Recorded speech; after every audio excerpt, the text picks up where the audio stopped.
అందరికీ నమస్కారం. కొన్ని అనుకోని సంఘటనలు మనకు జరిగినప్పుడు మన ప్రమేయం ఉన్నా, మన ప్రమేయం లేకపోయినా మన ఫోన్‌లో సేవ్ చేసుకున్న కాంటాక్ట్స్ అన్నీ కూడా డిలీట్ అయిపోయాయనుకోండి.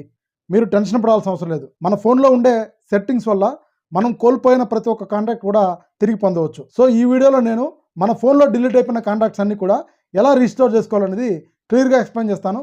ఎక్కడా కూడా స్కిప్ చేయొద్దు. స్టెప్ బై స్టెప్ ఫాలో అవ్వండి. ముందుగా మీ ఫోన్‌లో ఉన్న సెట్టింగ్స్‌లోకి అయితే వెళ్ళిన తర్వాత కిందకి వెళ్తే గూగుల్‌లోకి వెళ్ళండి.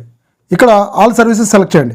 కిందకి వెళ్తే ఇక్కడ గూగుల్ కాంటాక్ట్ సింక్రొనైజ్ అని ఉంటుంది, దాన్ని ట్యాప్ చేయండి. ఇక్కడ also synchronise device and SIM contacts అని ఉంటుంది, ఇది ఆఫ్లో ఉంటుంది, ఇది ఆన్ చేయండి. ఈ సెట్టింగ్ ఆన్ చేయడం వల్ల మీ సిమ్ కార్డ్లో ఉండే కాంటాక్ట్స్, మీ ఫోన్లో ఉండే కాంటాక్ట్స్ అన్నీ కూడా సింక్రొనైజ్ అయ్యి మెయిల్కి యాడ్ అవ్వడం జరుగుతుంది. మీరు ఫోన్ పోగొట్టుకున్నా లేదా కొత్త ఫోన్ తీసుకున్నా ఆటోమేటిక్గా ఈ మెయిల్ ఐడితో మీరు లాగిన్ అవ్వగానే వెంటనే కాంటాక్ట్స్ అన్నీ కూడా రీస్టోర్ అవ్వడం జరుగుతుంది. తర్వాత బ్యాక్ వెళ్ళి ఇక్కడ రీస్టోర్ కాంటాక్ట్స్ ఉంటుంది, దాన్ని ట్యాప్ చేయండి.